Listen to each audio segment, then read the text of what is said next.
Bonjour à tous, durant tout l'été, nous allons à la rencontre de quelques-uns des skippers qui ont bouclé le dernier Vendée Globe. Aujourd'hui, nous sommes au Sable d'Olonne et c'est Benjamin Dutreux qui nous racontera dans quelques instants son Vendée Globe. Mais voici d'abord le résumé de sa course. Benjamin Dutreux, 30 ans, est l'un des plus jeunes concurrents sur ce Vendée Globe 2020. Il dispose aussi de l'un des plus petits budgets, bouclé quelques semaines seulement avant le départ.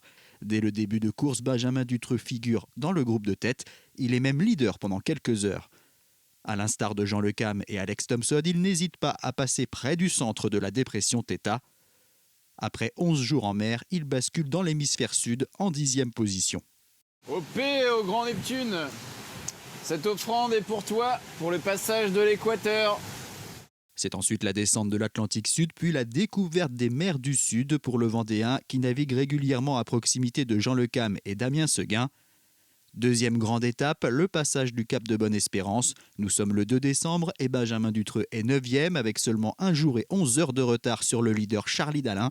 Mais il est surtout marqué par le naufrage du bateau PRB et le sauvetage de Kevin Escoffier par Jean Lecam.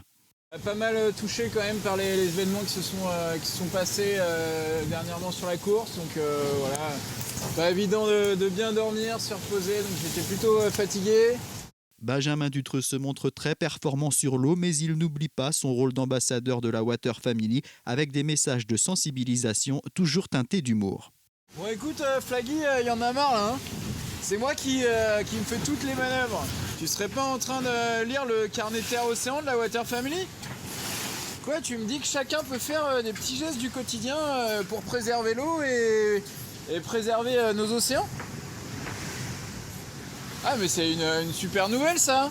À la mi-décembre, situation incroyable au milieu de l'océan Indien, il se retrouve dans un groupe de 5 bateaux très proches les uns des autres.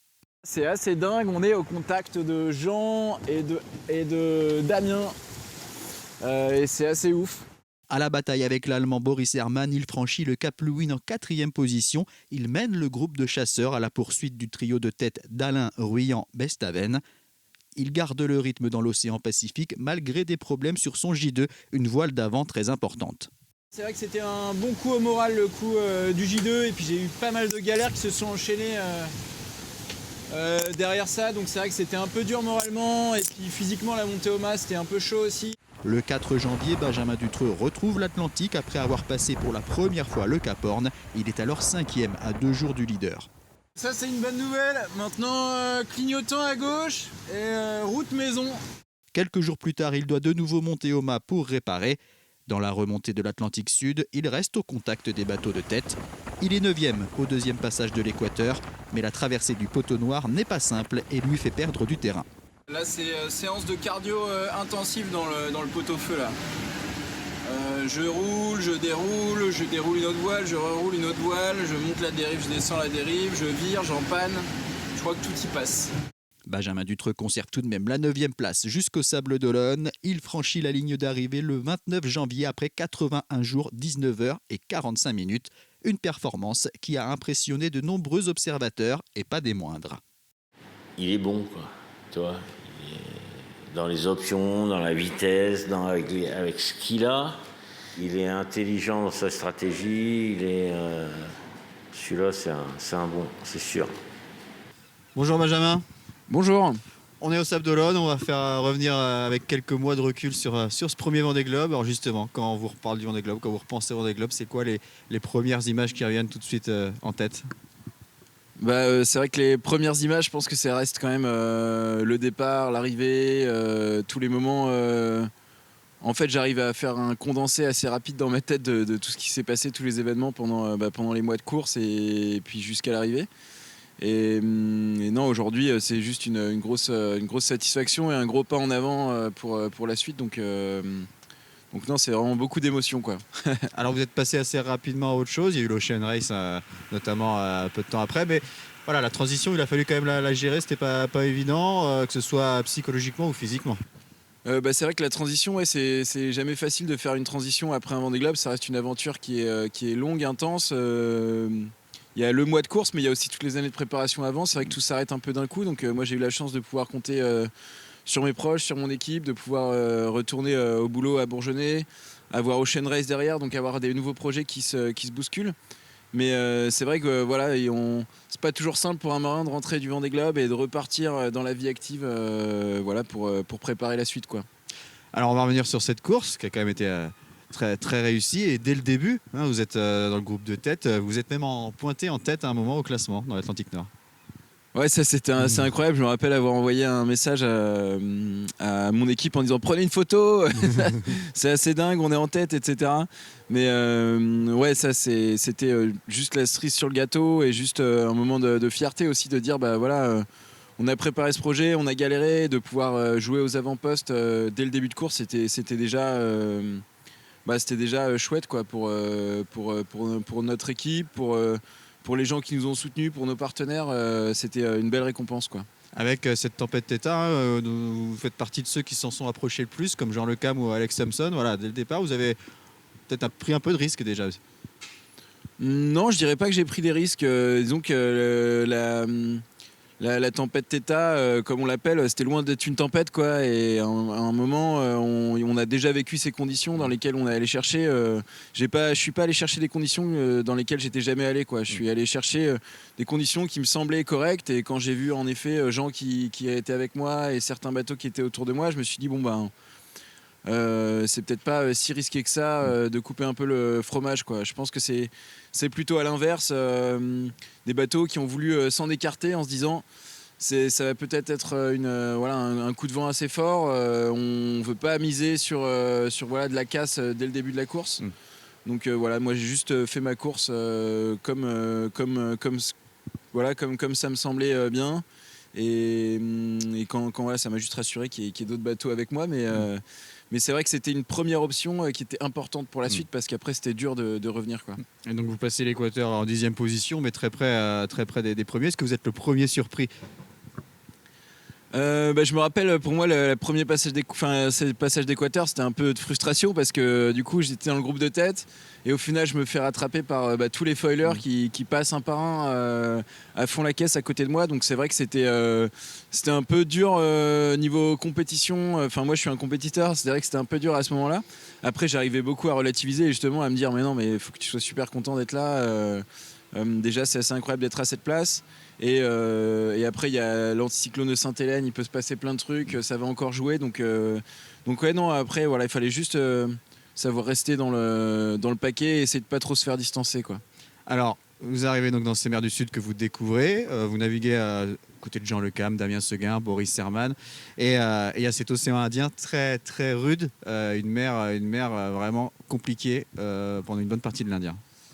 Oui, c'est vrai que l'océan Indien, c'était une attaque assez rude. Disons qu'on est passé un peu du côté vacances, il fait beau, il y a du soleil, au côté il fait froid, la mer est vraiment pas propre, croisée dans tous les sens, avec des gros creux, des gros coups de vent. C'est vrai que ça fait une transition assez radicale. Mais bon, après, voilà, il a fallu... Disons que c'est le moment où j'ai commencé à me dire ok, maintenant il faut que je gère mon bateau, il faut que je me gère moi, il faut que j'arrive à faire attention. Il y a eu l'accident de Kevin aussi au tout début de l'Indien qui nous a quand même tous un peu impacté mentalement, je pense. Donc voilà, il a fallu se dire ok, c'est dangereux, on fait attention, on essaye de prendre moins de risques et donc passer dans une config un peu sud, quoi. Et c'est vrai que l'océan Indien était assez dur. Après coup, finalement, je fais un des meilleurs temps de l'océan Indien, donc je me dis que voilà, j'ai peut-être trouvé le bon compromis sur cet océan-là, mais c'est vrai que c'était un moment mentalement, en tout cas, pas hyper facile, quoi. Justement, c'est ça la difficulté, trouver le bon compromis, de mettre le curseur au bon niveau pour la vitesse, ne pas aller trop lentement, ne pas aller trop vite pour pas prendre de risques. Ouais, c'est ça. En fait, c'est assez marrant de dire ça, mais si on va trop lentement, le bateau il se fait bouger dans toutes les vagues, etc. Et du coup, c'est encore plus instable et encore plus dangereux. Du coup, il faut quand même trouver la bonne vitesse, le bon angle par rapport aux vagues, pour que le bateau glisse, quoi, dans les vagues et qu'il s'arrête pas, qu'il stagne pas. Donc c'est vrai que c'était toute une histoire de compromis à ce moment-là. Et puis l'histoire du compromis de est-ce que je vais au sud ? Plus on va au sud, plus on coupe le chemin, quoi. Mais plus les tempêtes passent près de nous. Donc voilà, il faut trouver le juste compromis. Donc des fois, les dépressions, comme on les appelle, passaient au sud, les dépressions australes. Et nous, on remontait un peu pour s'en écarter et on redescendait. Et voilà, il faut trouver... c'est toute une histoire de compromis, quoi. Alors, 4e au Cap Louis, 5e au Cap Horn, malgré les soucis techniques, donc, comme tout le monde a eu, hein, mais vous avez eu votre lot aussi. Voilà, vous êtes toujours dans ce top 5 jusqu'au Cap Horn. Ouais, alors ça, j'avoue que j'en revenais pas moi-même quand j'étais sur l'eau. J'étais juste dans ma course, dans mon truc, bien en harmonie avec mon bateau. Voilà, de la casse, mais comme tous les autres bateaux. Donc c'est juste... ouais, à ce moment-là, c'est une histoire de... un moment, on crée des liens avec son bateau, des relations. Moi, j'étais attiré par le côté compétition avec Damien, avec Jean, avec Boris. On était tous très proches, etc. Donc on se tirait la bourre, quoi. Et j'étais complètement absorbé par ça, en fait. Presque c'est maintenant, je me dis, punaise, c'était dingue, quoi, de passer dans le top 5 à ces 2 caps, c'était dingue. Mais en fait, sur le coup, j'étais dans mon truc, quoi. Et j'étais bien sur mon bateau. Et voilà, c'était juste ouais, incroyable. Quand je passe le Cap en 5e position, je me dis non, mais c'est complètement dingue. Avec, ça a été remarqué par d'autres skippers, notamment par Jean Le Cam, des trajectoires très bien étudiées, très bien, une tactique bien mise en place. Sachez que c'est un truc important pour vous. Je sais que vous vous inspirez notamment de Yann Eliès pour cette navigation. Et ça, là, vous êtes vraiment satisfait de ces choix de trajectoire que vous avez pu faire à un moment? Oui, c'est clair. C'est vrai que Yann a pas mal marqué mon esprit, notamment quand on régatait ensemble en Figaro ou même quand j'observais après les traces des bateaux. Il a toujours eu des trajectoires bien à lui, je trouve. Et oui, c'est sûr que c'est inspirant, mais après, je trouve que c'est ça qui fait aussi le marin, quoi. C'est la manière dont il fait ses choix, quelles les trajectoires qu'il choisit, etc. Donc oui, c'est sûr, je me suis beaucoup appliqué là-dessus. Je me suis dit que j'avais pas le bateau le plus rapide, mais voilà, je suis parti dans l'optique de rendre une belle copie, quoi, de faire une belle trajectoire, d'essayer de faire aller vite mon bateau. Et je me suis mis zéro pression de résultat, et c'est peut-être ça aussi qui a fait ma force, quoi. Ce Cap Horn, comment vous l'avez vécu? Est-ce que ça a été une délivrance comme pour beaucoup? Comment ça s'est passé? Alors non, le Cap Horn, je l'ai plutôt vécu déjà, je suis passé très loin du Cap Horn. Au moment où on passe, il y avait beaucoup de vent qui était accéléré sur la pointe sud. Et par vent de nord-ouest, le vent peut être très fort. Donc je suis passé assez loin du Cap Horn. Je me suis écarté histoire de ne pas avoir trop de vent, trop de mer. Donc voilà, le Cap Horn, c'était comme aujourd'hui, un peu grisonnant, comme à peu près tout le temps, je crois, au Cap Horn. Et c'était juste un moment incroyable, mais c'était virtuel, complètement virtuel en fait comme truc. Mais c'était un moment, ouais, dans une vie de marin, le Cap Horn, en fait, si on me disait ça 2-3 ans avant, peut-être que j'y aurais jamais cru. Donc c'était le Cap Horn, je pense que c'est assez symbolique. Mais c'est pas la délivrance, quoi. Donc c'est pour ça que voilà, j'ai jamais voulu me mettre en tête que c'était la délivrance, parce qu'après on remonte l'Atlantique, on retrouve le trafic maritime, on retrouve voilà tous les aléas qui vont avec le trafic maritime, on retrouve le passage de l'équateur. Enfin, il y a plein de nouveaux moments qui sont quand même importants pour la course. Le bateau, il commence à être fatigué quand même. Il faut réussir à trouver le juste milieu entre je prends soin de mon bateau. Le marin est fatigué. Ok, il va faire plus beau, ok, il va faire plus chaud, mais c'est pas fini, quoi. Et sur cette remontée, vous retrouvez le poteau noir aussi, qui n'a pas été simple, ce deuxième poteau noir. Ouais, non, il était dur celui-là. Et c'est vrai qu'il était assez dur. Je suis resté bloqué pas mal de temps, avec beaucoup de sargasses, donc ces algues-là. Donc voilà, j'avais plus que mes hydrogénérateurs pour charger mes batteries. Donc c'était pas simple de charger parce que sargasses qui se prennent dans les hélices d'hydrogénérateurs, pas moyen de charger. C'était dur cette fin de course, donc j'ai bien fait de pas me relâcher. Et donc l'arrivée, là on bascule complètement dans un autre monde en quelques minutes. Ah l'arrivée, ouais, c'est l'euphorie, quoi. Alors déjà, j'ai pas voulu encore une fois me réjouir avant de passer la ligne, mais c'est vrai que quand je commence à voir tous les smirigides arriver, on voit la famille, l'équipe, les amis, etc. Après, voilà, la presse, les partenaires, tout ce qui s'ensuit, on voit tout le monde arriver petit à petit. Et c'est vrai que là je me dis, punaise, on lâche pas les chevaux tant que la ligne n'est pas passée. Et c'est vrai que quand la ligne est passée, c'est une charge d'émotion qui est presque trop pour un seul homme, quoi. C'était assez incroyable, et j'avais juste envie de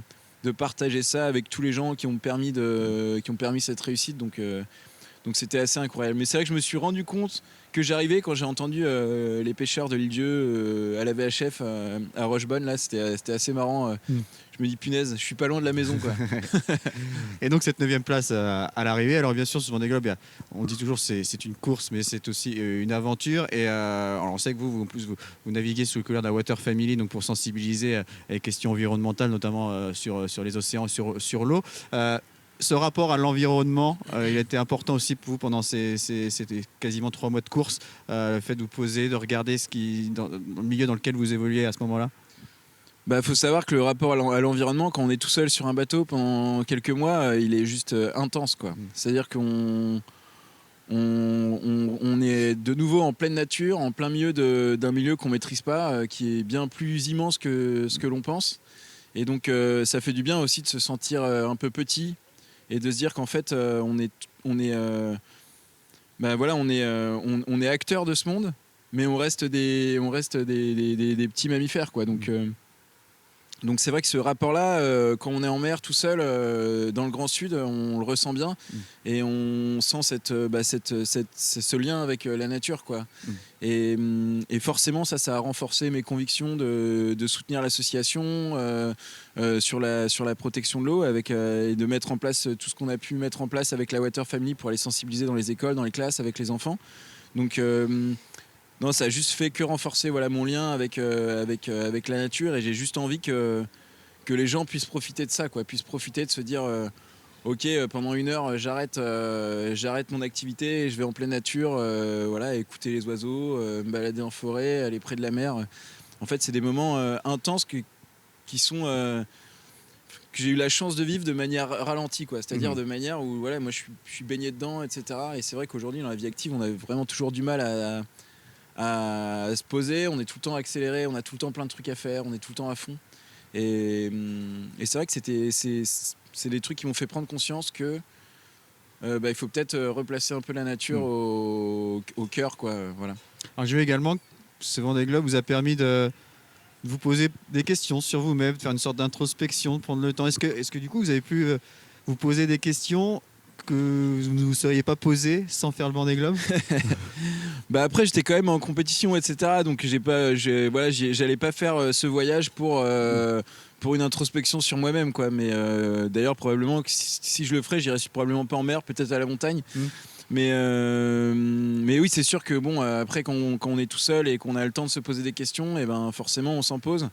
Après moi j'ai essayé de vraiment axer ça sur la performance, donc me poser les bonnes questions pour aller plus vite, pour choisir les bonnes trajectoires. Forcément il y a ces questions que je me suis posées dont j'ai répondu juste avant, mais c'est sûr que quand on est tout seul sur un bateau, on a le temps de réfléchir. Après faut savoir utiliser ce temps là où on veut le mettre, quoi.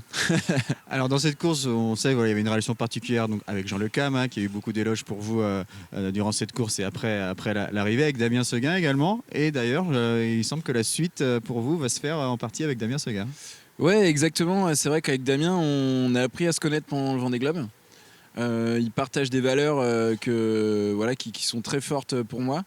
Lui apprécie aussi les valeurs que je porte, et c'est vrai qu'on a commencé à discuter ensemble, et on s'est dit pourquoi pas faire la Jacques Vabre ensemble, quoi, la Transat Jacques Vabre ensemble, et donc petit à petit on s'est rapprochés, et en fait mon bateau a été vendu et on s'est mis en contact et on s'est dit allez, c'est parti, il reste 3 courses dans la saison, le Fastnet, le défi Azimut et la Transat Jacques Vabre.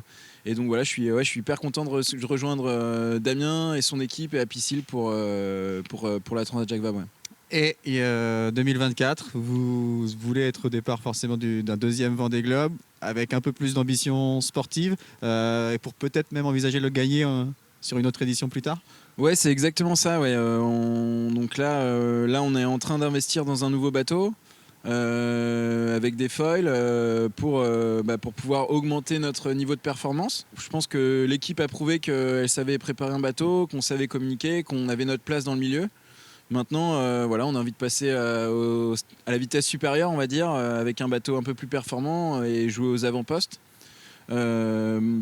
On n'y va peut-être pas pour la gagne dès cette édition. On n'est pas sur un projet de construction de bateau pharaonique, mais Mais voilà, on a envie d'aller de l'avant et pourquoi pas voilà, se laisser rêver. J'avais rêvé de faire le Vendée Globe, maintenant pourquoi pas se laisser rêver de le gagner. Ouais. Eh ben, on vous le souhaite en tout cas. Merci beaucoup, Benjamin. Merci Aurélien, et à au revoir. bientôt.